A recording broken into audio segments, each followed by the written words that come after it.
Welcome in, ladies and gentlemen, to another episode of the Fifth Quarter Podcast. I am your host, Devin, joined by my co-host, Jaden.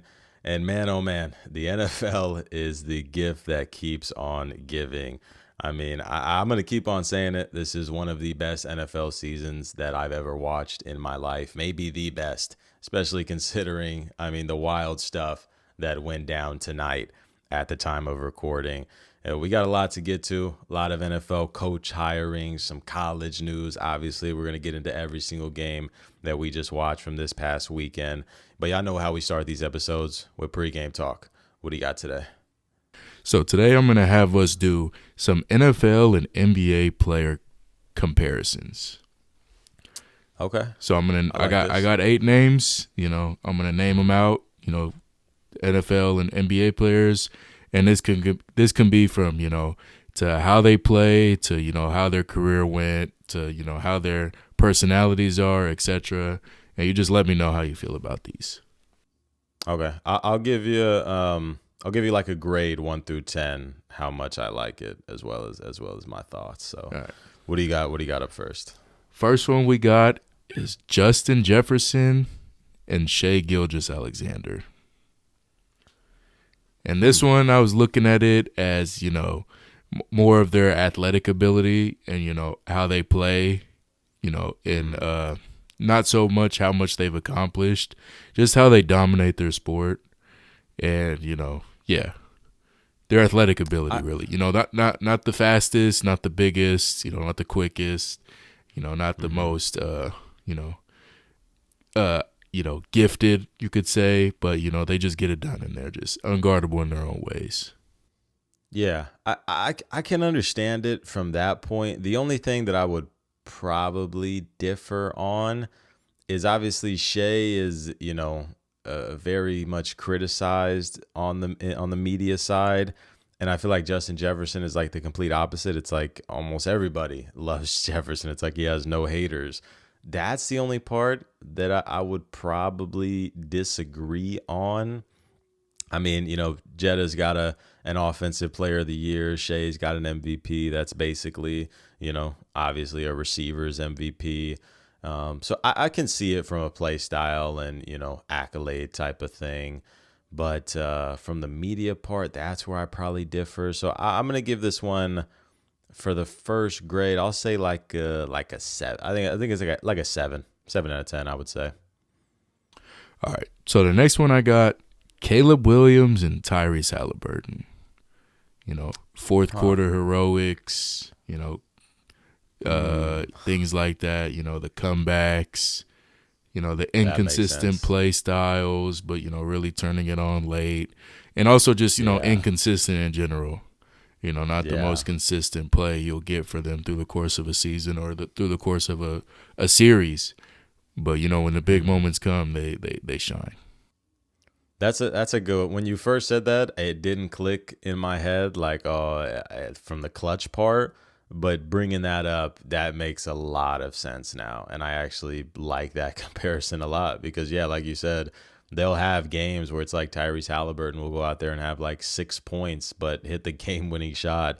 And it's very similar to Caleb, where he'll have like 101 passing yards in the fourth quarter, and he'll throw 2 touchdowns back to back, and it's like heroic type of stuff. You know the saying with Caleb, he put the cape on. So I can agree with that. That one I definitely like a lot more than Jetta's and Shai. So I'll probably give that one like an 8 out of 10, I would say. All right, next one we got Josh Allen and Luka Doncic. Mm-hmm. Yeah, that's the big one. People do that comparison a lot, so I can see it. And it really does match up. 2 guys that are really unique in their own way, playing the position, differently than we've seen in history, really. Obviously, Allen finally got his MVP. Luka still not, but both haven't got it done at that championship level. So I like this one. This is, nearly a perfect one, you could say. This one's probably a 9.5. Maybe you could argue even a 10. So, yeah, definitely your best comparison yet. Can I also say that these 2 players are like kind of built the same? Josh Allen in the NFL is looked at as like a huge guy, but if you like actually compare them, NFL to NBA, Luka's not looked at as the biggest, but to the measurements, they kind of match up a lot. Like Josh Allen, 6'5", 240. Luka, about the same, 6'6". They say 6'7", but he's probably closer to 6'6", about 240. Maybe 220 in the offseason, 260 once the season starts. But yeah, that's a fair comparison. I think the only play where they differ is like Luka is so methodical with his game, and Allen is just like this kind of bruiser. But again, I think it fits as far as like unique styles that you don't see often from their positions. So that's definitely your best one yet. All right, next one I got Dak Prescott and Jalen Brunson. Both play for two of America's teams for each sport. Consistent players. Efficient players. Drafted later. Brunson a second-round pick, Dak a fourth-round pick, and just not super flashy, not highlight reels. I'd say like flashy highlight reels, but just very efficient players. Top of their games. That actually fits really well. I wasn't thinking about that when you first said that, as far as Dak being a late round pick. Like that's not where my mind went. My mind immediately went to Brunson, thinking of second round pick, a late bloomer on a second team, and I was trying to find that for a quarterback, but I mean Dak does fit that as far as the first part, being a late pick and coming into a situation where he's got to play for Tony Romo and breaking out into a superstar. So yeah, I can agree with that one. That one's good. That one probably above the Jettas and Shea, maybe right below. Maybe I'll go this one like 7.5, maybe an 8, but 7.5, 8 range, I would say. All right. Next one I got is Stephon Diggs and Anthony Edwards. Diggs and Edwards. Okay. Both kind of divas. Both get into off the court issues. The field. But on the court, on the field, Diggs in his prime was 1,500-yard receiver, and near 30-point per game scorer. Right. I think this is a very topical one, considering the news going on with Diggs and everything. Definitely agree on the off the field. I think Diggs is probably a worse person than Ant off the field, even though they both are having their troubles right now with women and whatnot. I think it somewhat fits on the field. Obviously, Diggs is a little bit older if we're comparing like prime Diggs and current Ant. Yeah, I'd say that prime Diggs, current Ant. Diggs is a little older now, but I think it's solid. This one, considering the off the field does match up, I'd probably put this in a similar range, like 7 to 7.5. It's not bad. I don't hate it, but it's not bad. All right. Next, we got Myles Garrett and Giannis Antetokounmpo. The physical freaks. This is another, Allen Luka. This fits perfectly. Pause. But this is a great match, a great pairing. I mean, two guys, like you said, just physical freaks, shouldn't move the way that they should, doing stuff, breaking records left and right. Yeah, this is a great one. And both with some, I guess you could say, underrated longevity. I mean, Giannis has averaged like 30, 12, and 7 for like 5 straight years. Garrett, obviously a double-digit sack guy nearly his whole career. So it's like, yeah, that's a really good one. That's probably right below. Maybe it's on par. Maybe I'll go like 9.5 for this one. But I think the Allen Luka one is just a notch above. So I'll go 9.5 for this one. The last one I got is a throwback, two legends I wanted to throw in. I felt like this might be the best comparison you can make for like legends. And this one's Peyton Manning and Tim Duncan. Yeah, I can. No, I can see it. Yeah, obviously two guys, you know, fundamentals for Timmy. As far as Peyton, he doesn't have, this rocket arm or anything like that. He's, going to be methodical with the football. I can see it. I mean, obviously, Timmy has way more championships, but as far as NFL to NBA, the championships are I think their way accolades, differently. and their accolades kind of even out with Manning 5 MVPs, Duncan Right, 2 right. MVPs. Honestly, now that I think about it, you swap it around. Manning 5 MVPs, Duncan 5 rings, Duncan 2 MVPs, Manning 2 rings. 2 rings, yeah. So, add them That together. evens out. Evens out, yeah. Yeah. Yeah, that's a good one. That's a good one. That's a strong one to finish out with. I would probably put this similar on par to the Garrett Giannis one, maybe right below, maybe like an 8.5 to 9 for this one. Yeah. But a really good one to finish out, and a great pregame talk as always. We got a good amount of news that I want to get into before we jump into our reactions and going over, these divisional games.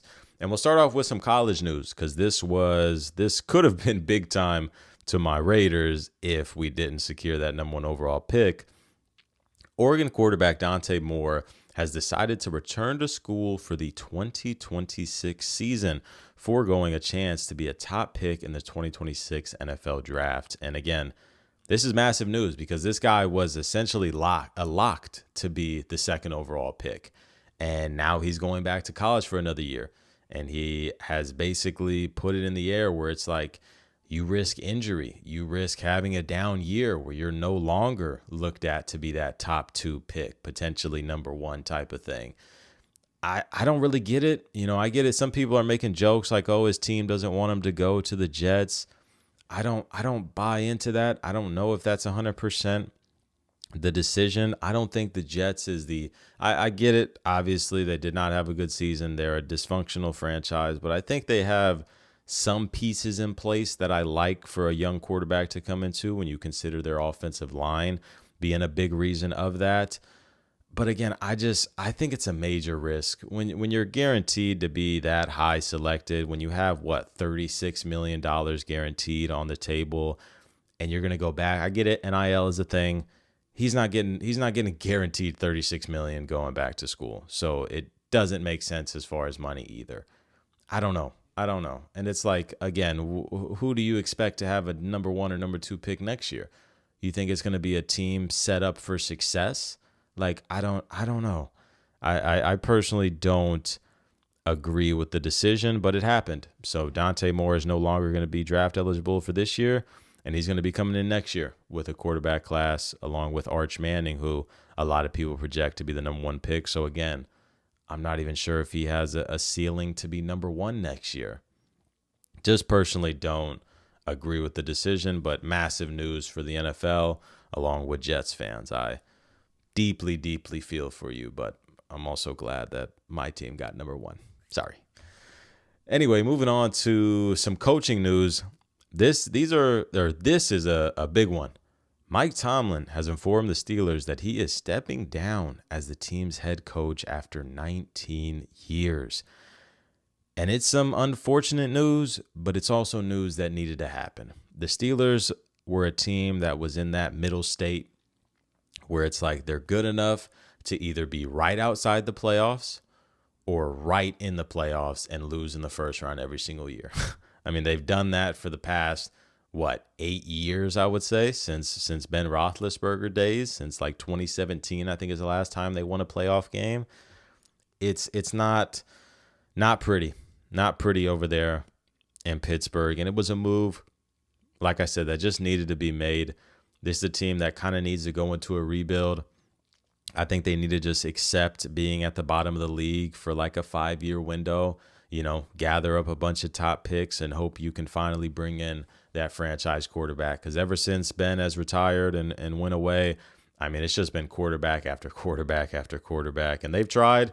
I mean, I guess Kenny Pickett is an attempt at a quarterback. I don't believe a lot of people thought he could be successful in this league. And, spoiler alert, he wasn't at all.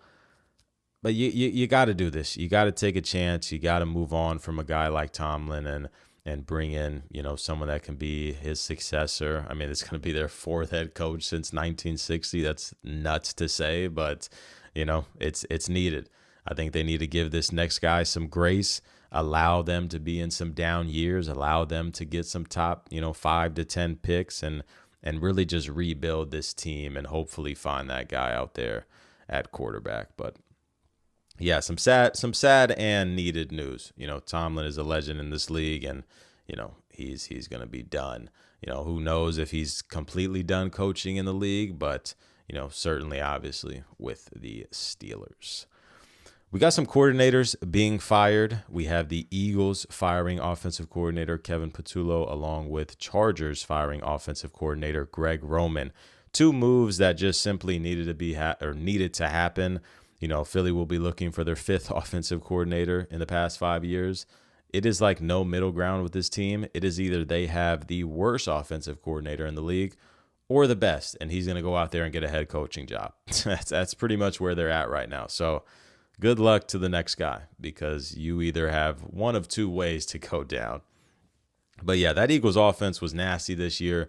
A lot of people in that office, and as far as fans, are kind of pointing towards Jalen Hurts potentially being the reason for a lot of these struggles, but I don't think they're going to do anything with him. He's certainly going to continue being their guy going forward, but as far as offensive coordinator, they're going to be looking for a new one this offseason. And similar to the Chargers, a move that needed to be made with Greg Roman. This is a guy that's a very, very controversial offensive coordinator, a guy over the past 2 years with the Chargers making the playoffs where they have had horrendous performances in each of the playoffs, and a guy that I really just I just don't think he meshes well with Justin Herbert. And when you have a quarterback of that altitude, you need a guy out there that matches with him. So again, a move that needed to be made, and hopefully they can figure out a guy over there to really help this offense out. I get it. Injuries play a part in this a lot, especially when you look at the past 2 years. But, man, it's just very, very underwhelming from that Chargers team when you expect a lot more when you have a guy like that out there in Herbert at the helm. But, yeah, two teams that will be looking for new coordinators this offseason. Some more coaching news. We talked about this last week with John Harbaugh being fired from the Ravens, and he quickly got a new job, finalizing a 5-year deal to the New York Giants, a move that, I like. I mentioned last episode, I'm not a huge fan of culture-building head coaches, but I'm not a fan of those type of coaches on teams with no structure, so you can't even put in culture with a team with no structure, or B, a contending team. Those are the two teams where I don't like that. But when you have a young team like the Giants, where they have a lot of talent out there, and they have some small bit of culture out there, you need a guy to really bring it all together, and you need a leader out there. And I think that's what John Harbaugh does.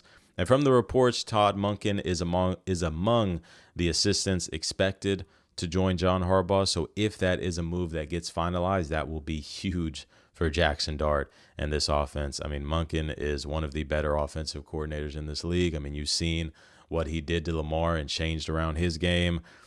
He can certainly do the same with Dart. And I shouldn't say changed around Lamar's game, but, Lamar had his best passing seasons under Monken. And it's very likely that he can, turn Jackson Dart or unlock that potential in him to have him become one of the better quarterbacks in the league after a very impressive rookie season. So I'm excited to see how this looks for the Giants. Again, if he's able to bring in Monken, it's obviously not confirmed yet, but if he is able to, I'm buying a lot of stock in the Giants going into next year, a team that I will be watching a lot of. And I'm sure Giants fans are stoked about this news. The next bit of head coaching news that we have, I'll let my man Jaden take over here because it involves the Falcons. They are set to hire former Browns coach Kevin Stefanski as their new head coach. We talked about this a little bit last week when the news came out, obviously, of Raheem Morris being fired.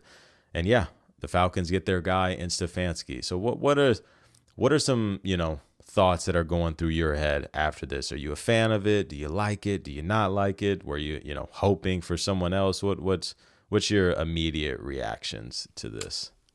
Yeah, so I mean, as I talked about last episode, he was at the top.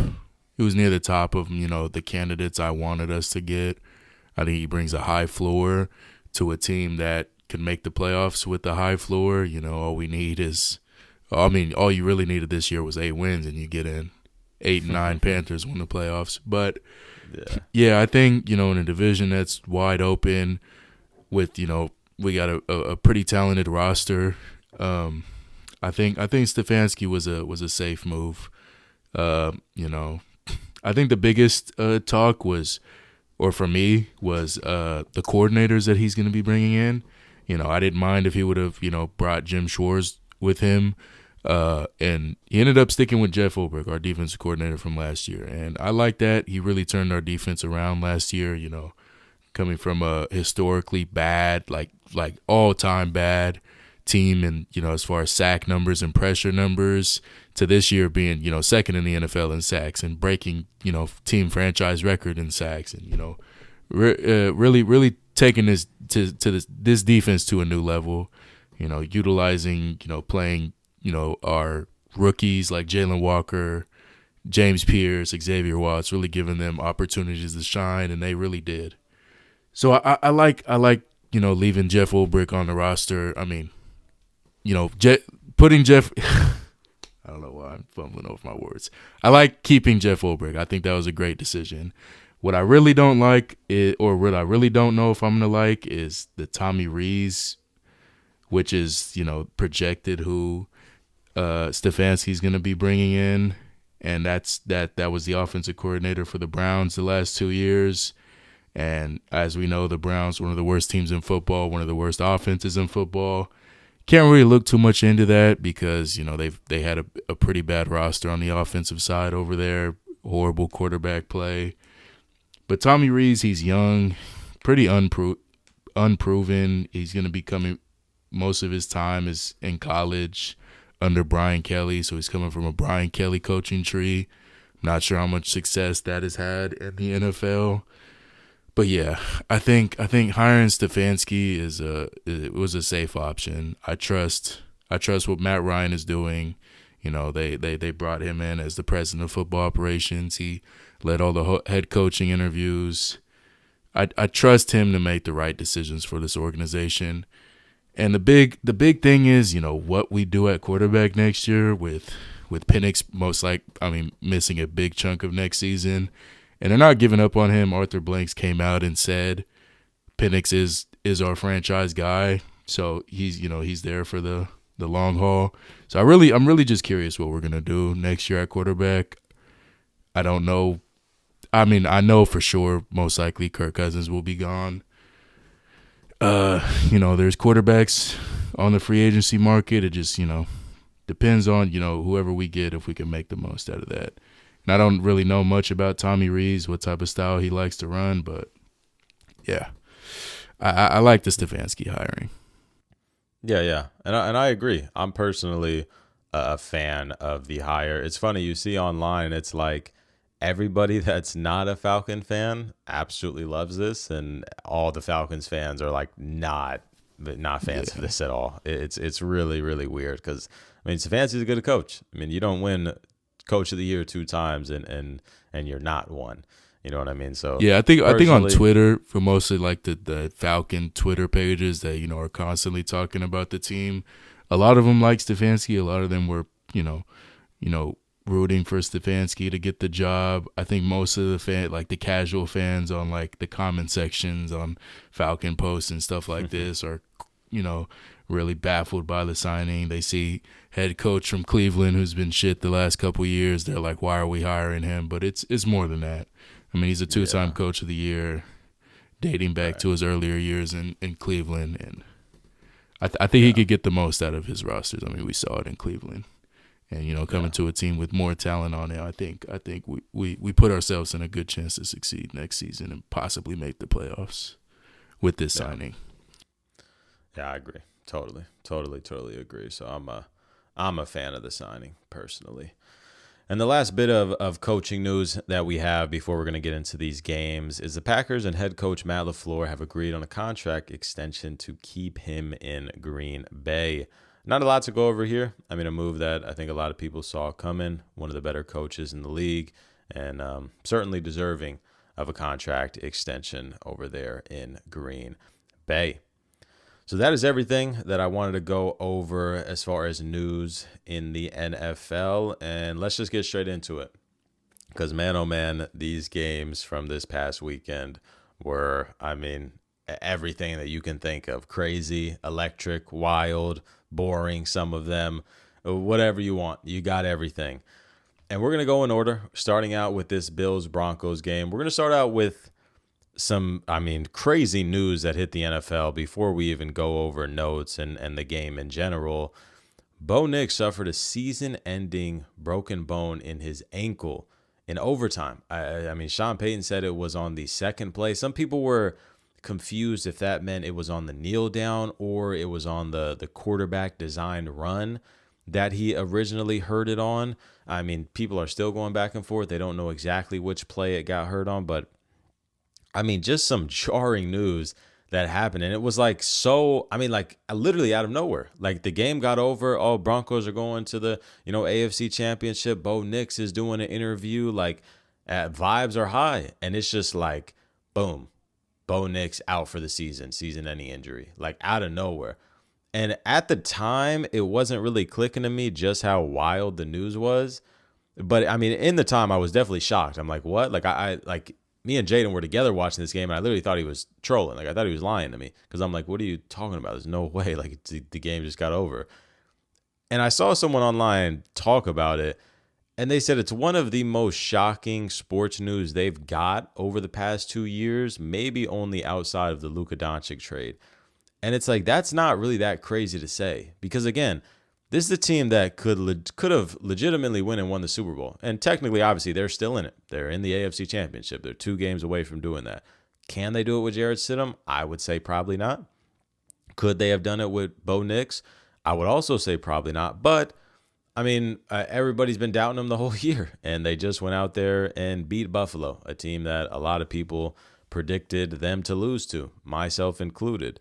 So you really couldn't put anything past them. And for Bo Nix to go out like that, I mean, on one of the last plays of the game, just like unreal, wild news. Some of the craziest news that I've received over the past few years as far as sports. I mean, crazy. It does suck because it does hurt the remainder of the playoffs. Potentially next week with the Patriots, we could see them, beat up on the Broncos. But then again, the Broncos have a really good defense and the Patriots have struggled. I don't want to get too much into spoilers for, predictions or whatnot, but just wild stuff. So I just wanted to point that out first, go over that before we talked about this game. But with that out of the way, let's get into it.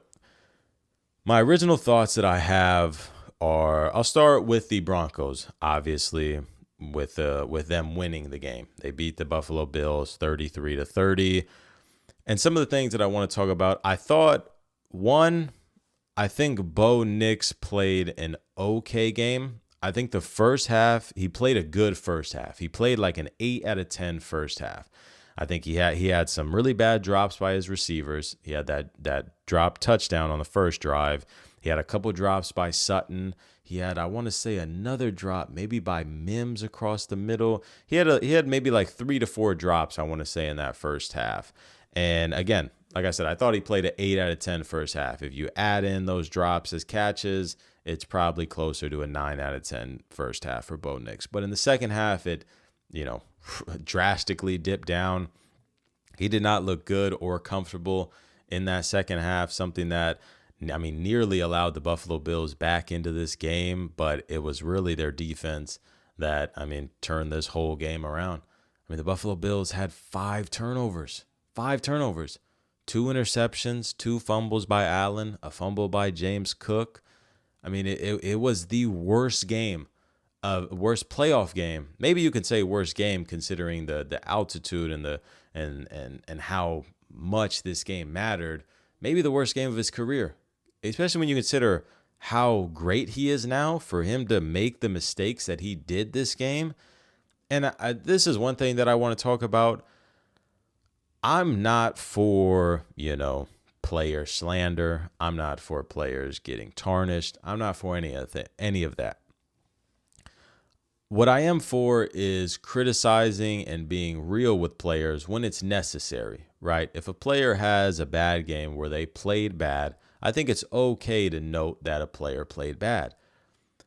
It is really odd to see, these people on ESPN and these bigger platforms, like, not talking about that enough. I don't know. Like, you obviously see the media and people, Twitter and Instagram and TikTok, all these hate watches and this and that. Obviously, players are going to troll and hate everybody.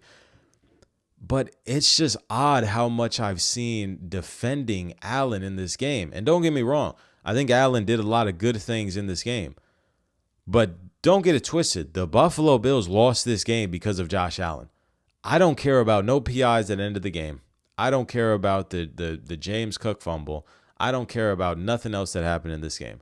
What I care about is a fumble that he threw directly backwards 20 yards to allow the Broncos to get a field goal before the end of the half. I care about an interception that he threw, I want to say on their side of the field, right after your defense got an interception, when you had a chance to go, I want to say, tie the game up or potentially even take the lead, I want to say. Those are the things that I care about.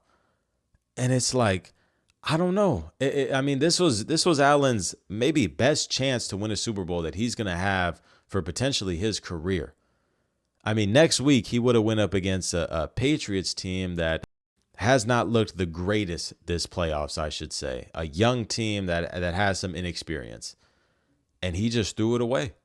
It's year after year after year after year. And for a majority of it, you can't, his losses to the Chiefs and certain things, you couldn't be like, oh, that's on Allen. That's just a thing where it's, what are you going to do? You shake your head and you hope for the next year. They just can't get over the Chiefs. But this loss, again, I think it's the worst game that Allen has played, maybe his entire career, certainly of his playoff career. And he simply lost the game. Again, I don't want to hear about the PIs at the end of the game. That's a big discussion. People want that rule changed. I think it's fair. That's a topic that's been discussed for a while, that PIs should not be placed where the foul occurred. It should be, a 10 to 15 yard penalty, which I do think is a good change. I think that would, make it fair. I do think it's a thing where it's like, man, you put those cornerbacks in such tough positions. It's almost a guaranteed flag when you're talking about jump balls or late game balls. And especially, a quarterback can just underthrow a football on purpose almost. And it's a PI every single time. So that's something that I could, agree with. But yeah, just unacceptable from Allen. Again, there's so many things you can look at from this game. The Broncos scored 2 touchdowns on players in the Buffalo Bills secondary that were in the game when they shouldn't have been due to injuries. And, again, tons of things you can look at. But I'm specifically looking at 17 and putting this game on his shoulders. Truthfully, it's it's something you don't want to do. He's a hell of a player, but it's worthy criticism. It's okay to criticize a player when he has one of the worst games of his career, and a game that me and Jaden both believed that the Bills would pull out, but the Broncos, what they've been doing the whole year, they just continue to win. They were the number 1 seed for a reason. And they pulled this game out, even though, as I said, the Bills had 5 turnovers and they barely squeaked it out. They did it. They're in the AFC Championship. They are a game away from the Super Bowl. I don't want to ramble too much. Is there anything you want to add on from this game personally? I had a couple notes. Honestly, looking back, I don't even know if I really want to talk. I just want to talk about one thing. Mm-hmm. One play, one decision that I think just changed everything in this game, and I don't think you really talked about it much, was that fumble with 20 seconds left to go before the half. The Broncos get it and kick a field goal. The Buffalo deciding to get aggressive with 20 seconds left, and Josh Allen scrambles and fumbles, and they pick it up, and they're in field goal position with 2 seconds left.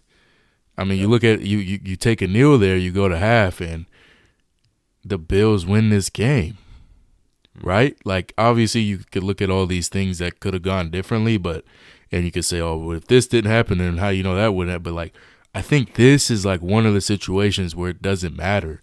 Like, that can just be erased from this game, and I don't think anything would change any other outcome other than the Bills winning, because the Bills go down and they kick the field goal to tie the game with 5 seconds left. So you take away that field goal, the fumble, the bad play call, the fact to be aggressive with 20 seconds left, and it's like, the Bills would have won this game. That Matt Prater 50-yard field goal wouldn't have been to tie it. That would have been to take the lead with 5 seconds left. Right. I just, it's just, that was a head-scratching play. And I was crazy in the moment when it happened, and obviously looking back, like, yeah, I mean, I think they lost the game off that single play. I think they really did. Yeah. Obviously, they went to overtime and still had a chance, but it should never had to go to that, Yeah. No, and, in my notes, I think the Bills got away from the run a little bit. James Cook was gashing Denver's defense. Like you said, Denver having one of the best rushing defenses in the league, and they couldn't stop James Cook. He was getting about 5 yards per carry.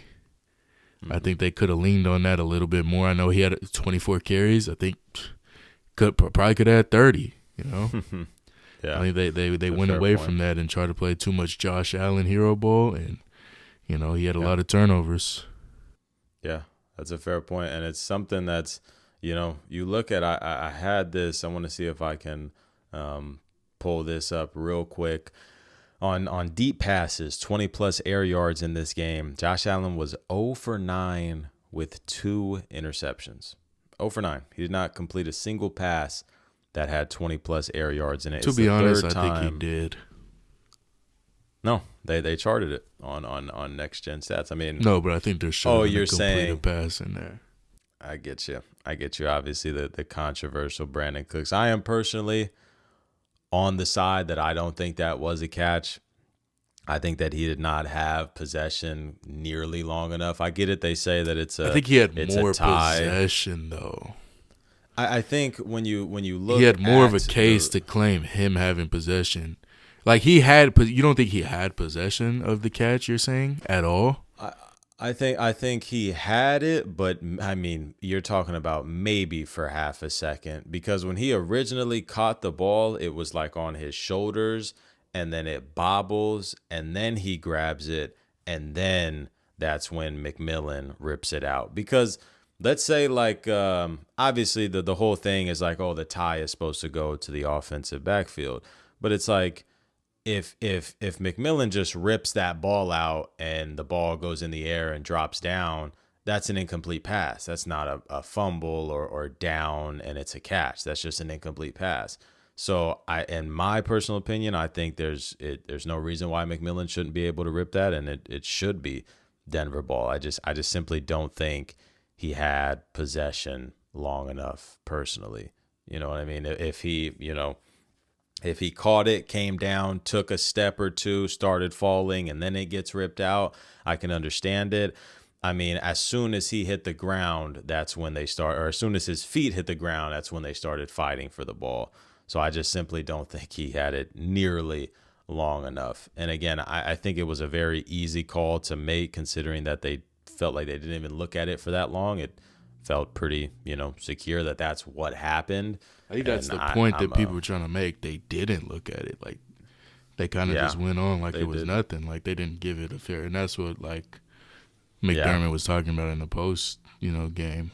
Like, they kind of just went by it, which I don't know. No, I can agree. I can agree the frustrations. I mean, shit, if I'm a Bills fan, I'm pissed. That's 100% a catch. But I personally, as a neutral fan of neither team, and I mean, being a Raider fan, I should hate the Broncos, and I should hope that they didn't get that. But that's an interception 10 times out of 10, in my opinion. And yeah, definitely could have changed the game. And again, You don't want to say it. You don't want to do it. I mean, Josh Allen was facing pressure off his back foot, but I think that was a ball that I would have liked to see layered in front of Cooks, and instead it's a one where he has to jump backwards to get. But yeah, rough game for the Bills, and the Broncos take that one. The next game we have is one that not a lot of notes, and that's the Seahawks 49ers game. The Seahawks, I mean, absolutely, just smashed the 49ers 41-6. I mean, again, I don't got a lot from this game. They're calling it the Shaheed Stampede, the kick return to start the game. Shades of Devin Hester in the Super Bowl to open up a game. And, I mean, Kenneth Walker has his best game of the year with Charbonnet going out with an injury.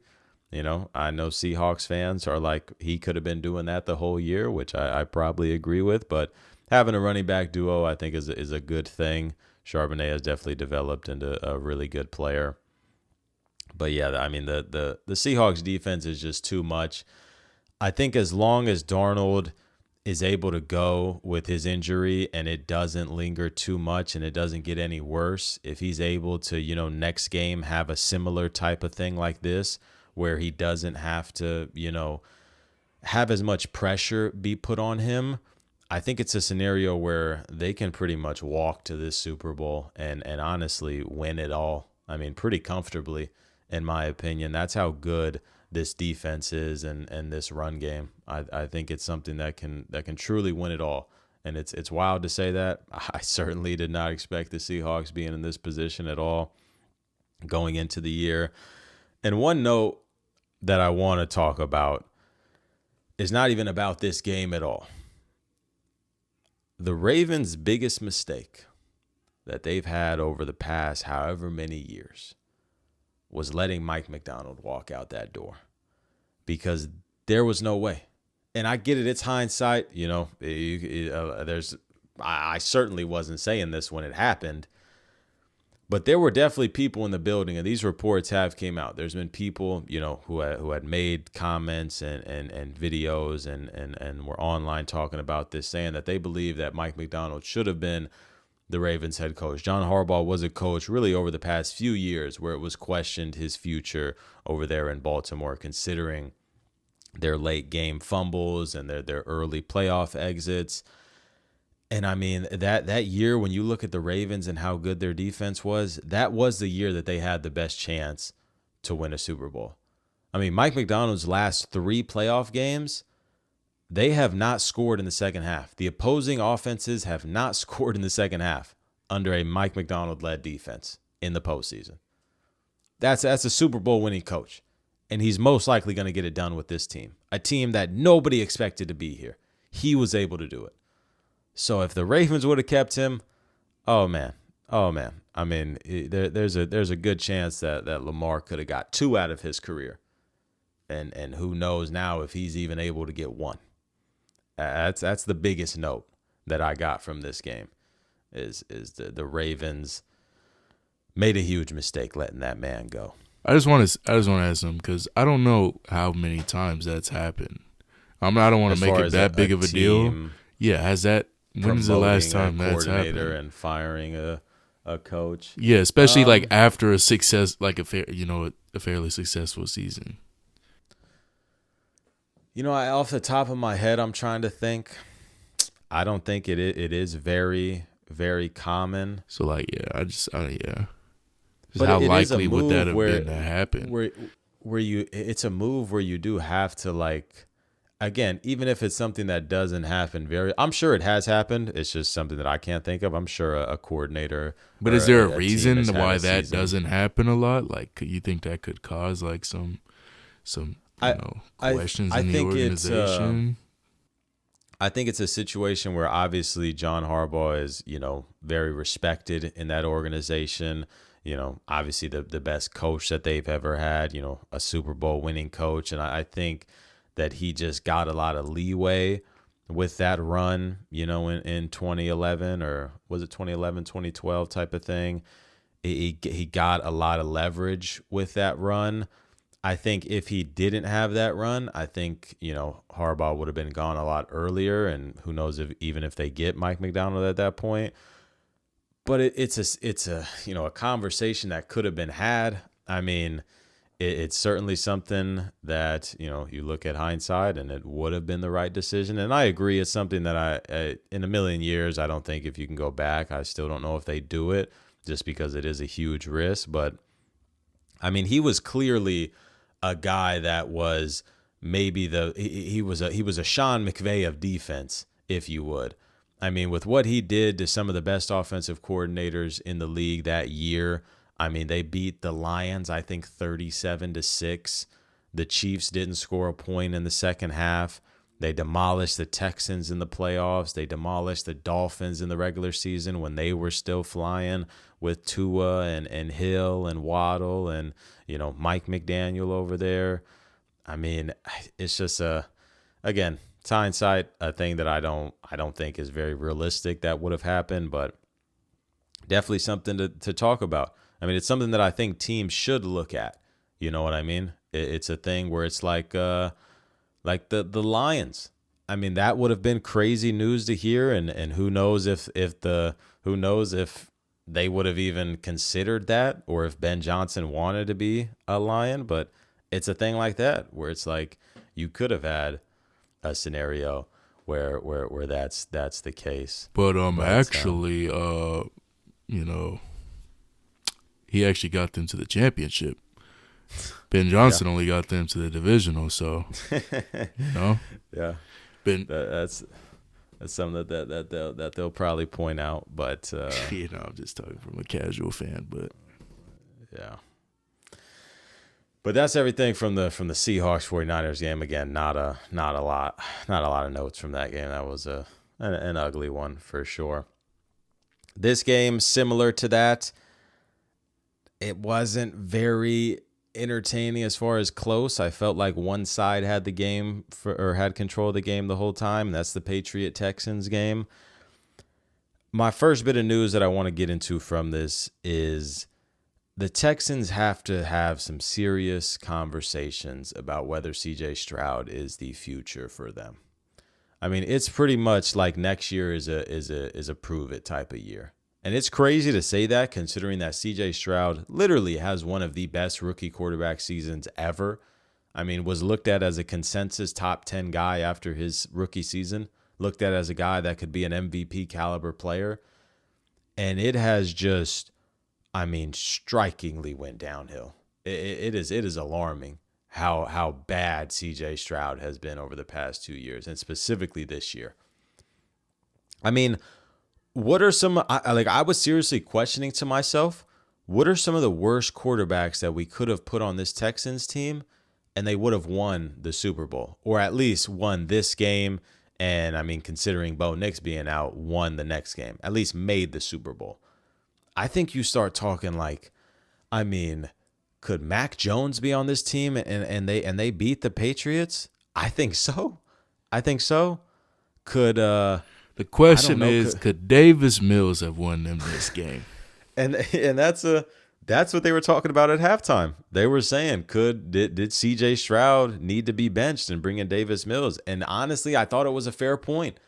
I thought that there was a real chance that coming out of that locker room, I was going to get a report on my screen saying that Davis Mills is starting in this second half. Fuck it. Put Will Anderson at quarterback. He going to get it done. It was getting to that point, but I think it was too late for that scenario as far as Will Anderson. No. As far as Davis Mills, because I think, man, it's crazy to say. I think if Davis Mills does start this entire game, there is a real possibility that they win this game, because what are the odds Davis Mills throws 4 interceptions? What are the odds at that? Sure, he might throw 1 or 2. I'm not putting that past him. I'm not sitting there saying Davis Mills is a great quarterback. But you saw them go out there and win games with him in the regular season, and he wasn't doing anything unreal in those games. It's obviously I think he just defense. Plays it more safe. Yeah, a lot of CJ's interceptions were like, what the hell are you doing? You don't have to do that. Right. And Yeah. it is just Throwing while mind-boggling. he's fucking getting tackled. Like, not even like throwing away, like trying to complete a pass when you're obviously about to get smothered. Yeah. Like, yeah, I don't And know. I don't know if Davis Mills would have did that. I mean, you look at the numbers. It was the 10th lowest game as far as EPA per drop back for a starting quarterback in a playoff game since 2007. 418th out of 427. That's where he just placed on this graph. And you want to know something funny? From this graph, the worst quarterback as far as lowest EPA per drop back for a starting quarterback in a playoff game since 2007 was Aaron Rodgers last week versus the Texans. That's how good this defense was. And again, this is my next point. I want to give huge praise to this Houston Texans defense. I want to give praise to DeMeco Ryans. I want to give praise to Matt Burke, Will Anderson, Danielle Hunter, Jalen Petrie, Derek Stingley, Kalen Bullock, Kamari Lassiter, Henry Toto, Aziz Al-Shire, everybody. You didn't say Danielle Hunter. No, I thought I did. Danielle Hunter if I didn't. That defense was, amazing to watch. I'm glad I got to watch this defense. I really thought I was going to watch a defense that just straight up ran cover 2-man every single play and said, my players are better than you. I thought I was going to watch a team like that go to the Super Bowl. I thought there was a real possibility. I saw a hilarious tweet, and I want to see if I can pull it up real quick. Someone did a poll of best defense in football, and it's Texans, Seahawks, Broncos. Someone quoted it and said, Seahawks defense, number 1 in EPA per play, DVOA, and scoring. A historic run defense, a case study in defensive efficiency, engineered by the defining defensive mind of his generation, who has produced elite units at everywhere he's ever been. That's the Seahawks defense. And then it says Texans defense, damn, those motherfuckers nice. That is literally what it is. If they're not sitting here running this elaborate scheme and confusing these quarterbacks, they're just punching you in the mouth. They're sending forward. They blitz the least amount of any team in the league by far. Literally. And they're getting home every time. It is crazy. And the fact that they were in this game for a majority of it, I just tip my cap to that entire defense. And I was so looking forward to watch a team like that make a run. It would have been so nice to see a team where obviously you wanted CJ Stroud versus Jared Stidham. I just wanted to watch their defense. That game might have ended 3-2. I just wanted to watch that defense play the entire game. Legitimately, it was a point. The Texans punted this game, which obviously they pretty much gave up, but they punted this game when they were down by 12 with 4 minutes to go. And in my mind, I'm like, oh, they just flat out gave up in a playoff game. But they technically, obviously, still have a chance. Obviously, in reality, they didn't. But, technically you do. In my mind, I think the reason that they punted that football is because they believe that their defense had a better chance of scoring a touchdown over their offense. I legitimately believe that. Because their defense just scored 2 touchdowns last week. And they forced, 4 fumbles on Drake May? I legitimately believe that that's what their thought process was. Let's try to pin them inside the 10, and hopefully Will Anderson will rip off Drake May's head and go for a touchdown. Crazy stuff. I tip my hat to the season that the Texans team and that defense had.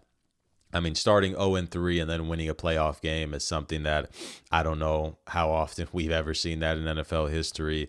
It's wild stuff. So, great season to the Texans. I expect them to be back next year with that same defense, and hopefully CJ Stroud doesn't have CTE next year. But on the Patriots side, it's a weird thing. The whole thing with the Patriots. They're easy schedule merchants, and I think that their offense has not played good in these first 2 games, and people are going to look at that as alarming. Oh, Drake May just threw 3 touchdowns this game against the best defense in the NFL. How is that not good? I want to say there was a stat where it was like the Patriots had 11 drives this game. They had 3 drives that led to touchdowns, obviously, with Drake May throwing them all. Their other 8 drives, I think, netted like under 10 yards. It's like that is just nasty stuff. I get it. You had 3 drives that led to touchdown and you won the game. But I think a lot of that falls on the back of you're going against an offense that, first off, handed you a touchdown, and secondly, turned the ball over 5 times. So you're going to get a lot more possessions than the other team does. I have some heavy questions about the Patriots. I think the Patriots will ultimately go to the Super Bowl. But you also, with crediting the Texans, you're kind of now discrediting them because you got to remember the Patriots. They had to go against that defense, and you saw what they were doing. What do you wait? What do you mean? Because you're saying you're questioning the Patriots' offense, I'm. But it's a fact that I'm saying that I think that the Patriots won 14 games this year, and people have questioned it. I am just more so putting it in the air that I get it. This team just put up 27 points, but I don't think they looked good at all. And again, they've gone up against 2 really good defenses.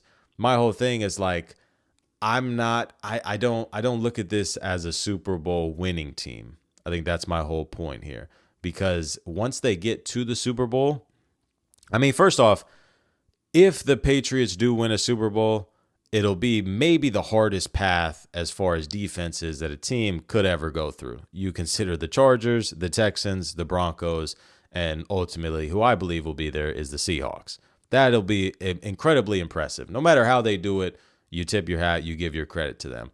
But I don't think that they have played very well offensively. And again, they're playing against good defenses, but I would like to see similar shades of the regular season. And again, you're going to play harder teams, but it's a situation where I don't think that you can make the mistakes and play the way that they have offensively and beat a team like Seattle in the Super Bowl or even the Rams. I'm kind of knocking the Rams at the same time. I just think Seattle's that good. Even if they play a team like the Rams, I don't think they can get away with things like this. I mean, Drake May leads the league in fumbles. I don't think you can get away with that when you're going against a team that has a good defense and has an offense that will consistently score. They've went up against back-to-back weeks of a team, I think, turning the ball over 5 times each. That's not gonna happen with Seattle or the Rams. You might get that again next week with Denver, but when it comes to the Super Bowl, I just have some huge questions. And it's again, it makes it. I feel like I'm hating on the Patriots, and I guess that is how I'm coming off. I don't mean to be that way, because again, it's a hell of a season. It is a ridiculously successful season. This 2024 quarterback class is unreal, or 2024 quarterback class is unreal. They pretty much all have playoff wins except 9 over there. Which 9? You That's better be talking about the other 9. That's why I left it Not there. the 9 with 12 starts in his fucking career. Carry on. But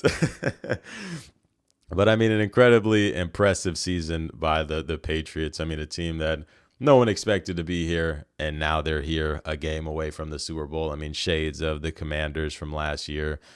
It's incredibly impressive. I hope they're able to pick it up before the big game, because I am picking them to win next game. But I just wanted to point that out. I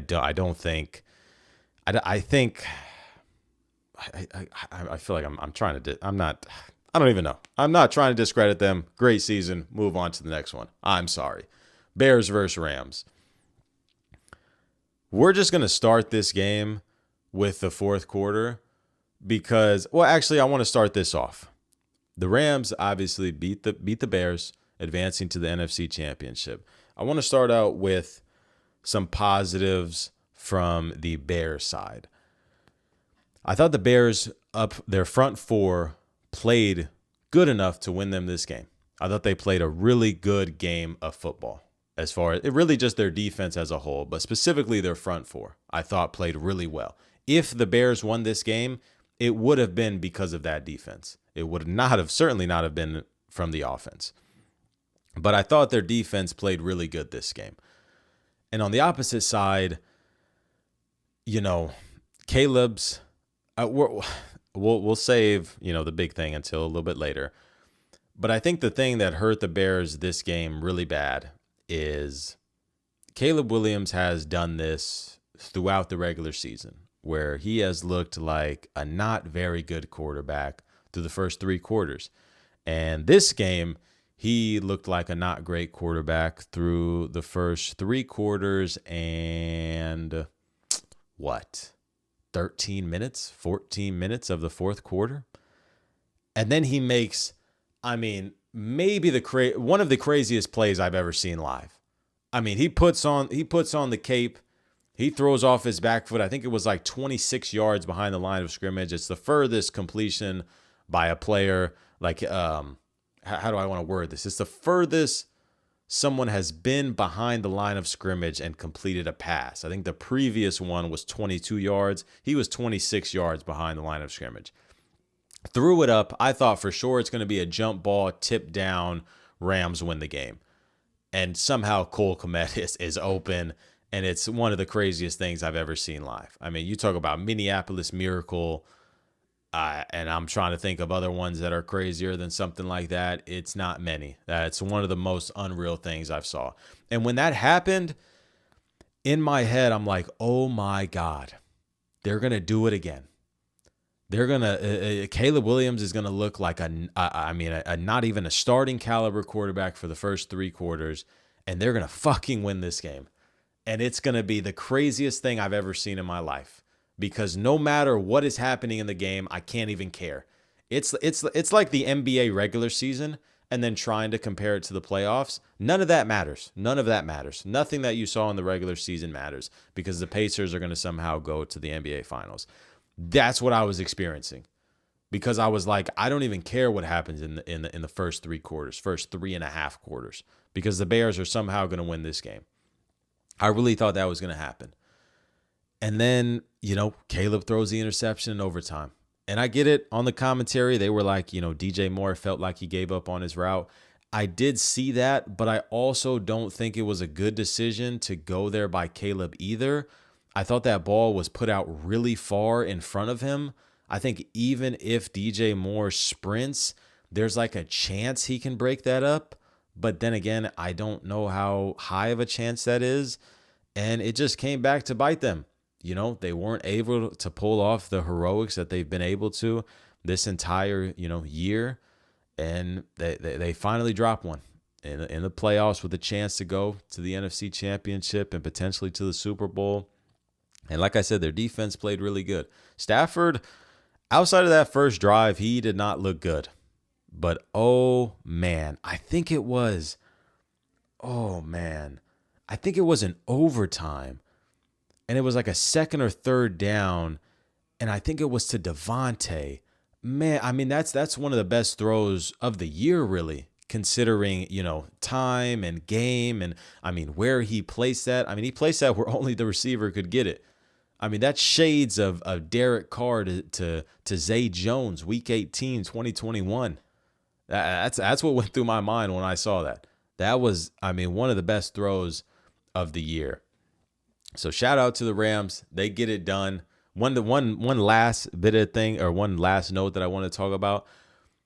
The Rams' decision to run on 3rd down with 2 minutes left, I think it was like 3rd and 8, when they could have went for the first down and iced the game, and it would have been game over. For them to run right there is very, very jarring. A decision from Sean McVay I did not expect to see in a game of this, altitude. That's just wild, wild stuff. That was going through my head when the Bears scored that touchdown and then they started driving in the overtime.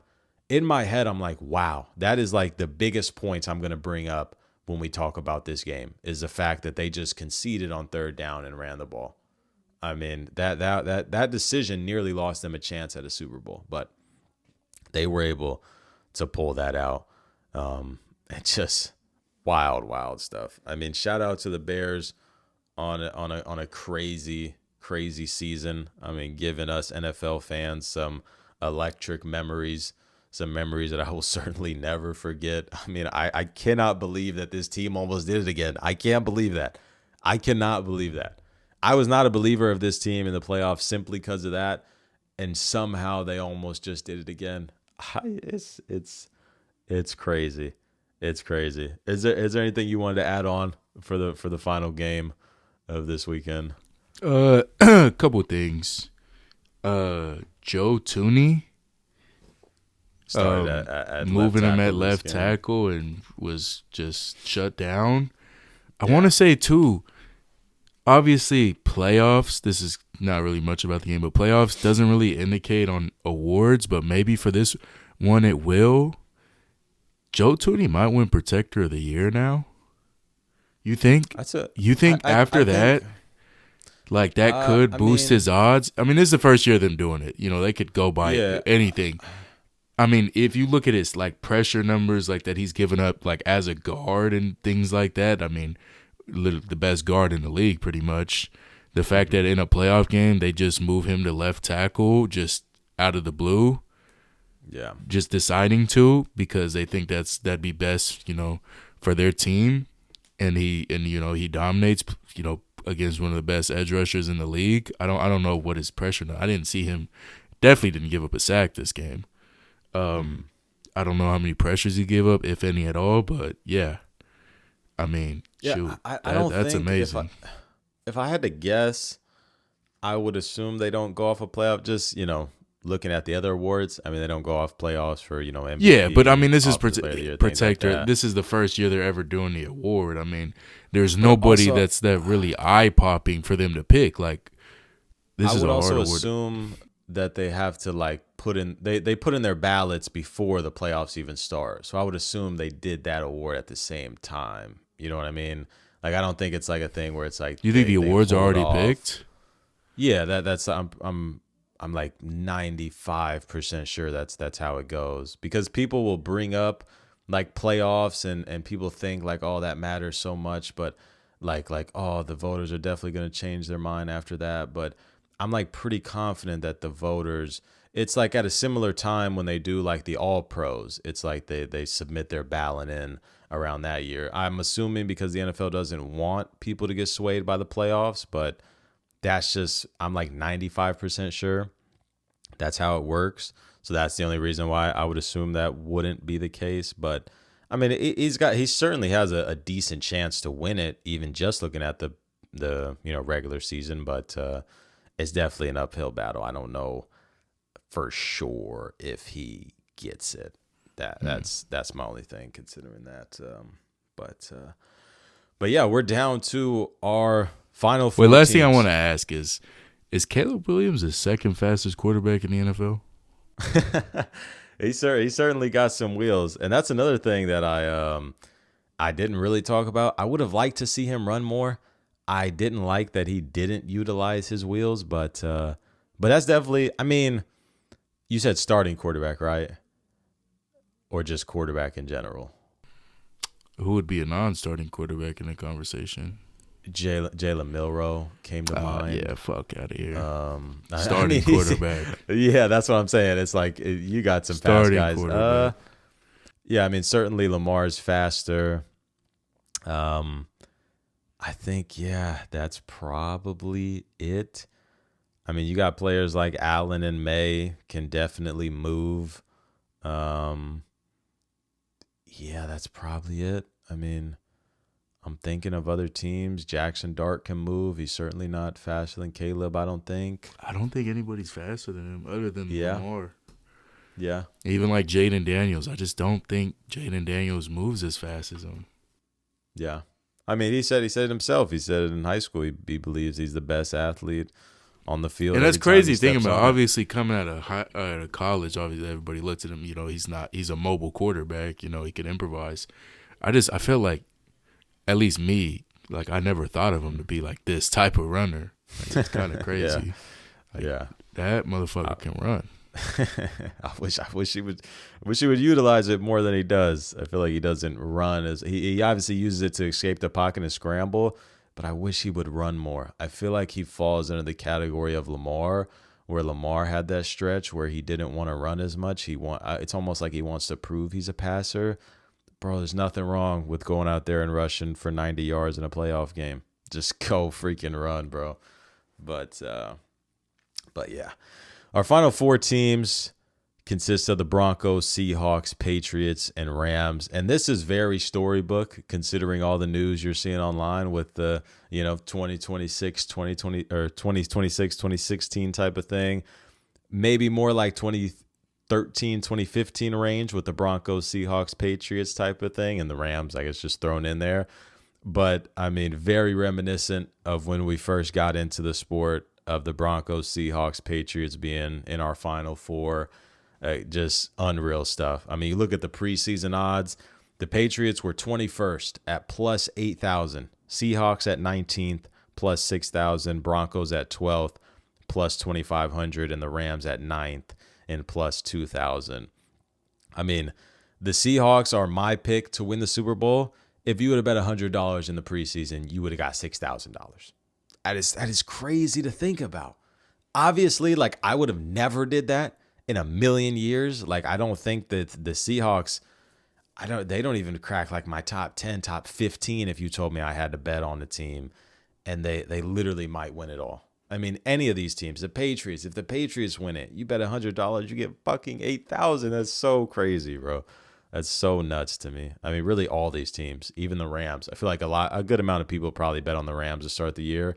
You get $2,000 if you put 100 down. That's wild. Just certainly a Final Four that I didn't expect. I did not expect that I wouldn't see the Chiefs or Bills or the Eagles, as much as I hate them, the Lions. It's just like so unexpected, so wild. This season, like I said, has been so crazy, and it just keeps on going and going. So I'm stoked to see how it ends. I'm also sad. I'm also excited for the offseason. I got a bunch of mixed emotions, but we'll be back next week going over these last final four games, and then we'll be into the Super Bowl. If we had to give our predictions, I think I'm going I think I'm going Seahawks, Patriots. Are you with me there? Yeah. Yeah. I just want to say for the Patriots, I picked the Texans to beat them this last game. I feel like I just underestimated them. Like, their balance of offense and defense is like so much better than the Texans. Mm-hmm. And, same thing with like the Broncos. Like, that's why I'd pick it. Even if the Broncos had Bo Nix, I think they just have a better balance of the, good defense and good offense than the Broncos and Texans. And obviously the Seahawks are a better version of that. Certainly. Better defense. Is their offense that much better, though? I mean, they were second in points per game. I think they have a higher upside. Yeah. Especially when you consider the run game. But I think that's what I was kind of underestimating the Patriots. And, for our Super Bowl picks, who knows? Might change my mind. But in the end, wait, are we giving Super Bowl picks right now? Just the teams that you. No. I mean, if you think, I've mentioned that I think the Seahawks are going to win it. I think it's going to be Seahawks. I Patriots. think too. But I think if that's, I don't know. I think it's going to be interesting because we could legitimately be doing all this, and it's the fucking Rams and Broncos. I mean, obviously it's not likely, but I've seen crazier things. I just saw Caleb Williams complete a pass when he was 26 yards behind the line of scrimmage. So I don't even know what to believe. I will. No, I'm not going to say that. Never mind. Oh, man. All right, that's Rashad McCants. No, I'm sorry. We out the mud. No, but a great episode as always, man. As I mentioned, we'll see you guys next week with recapping the championship games, and then we'll be on to the Super Bowl. Then we'll be to the off season, ranking our top 10s, NFL draft, free agency going on, man. I'm stoked for all that. If you're new to the channel, make sure to leave a like and subscribe. Make sure to rate us 5 stars if you're a new listener as well. And I'll be out. See ya. Peace.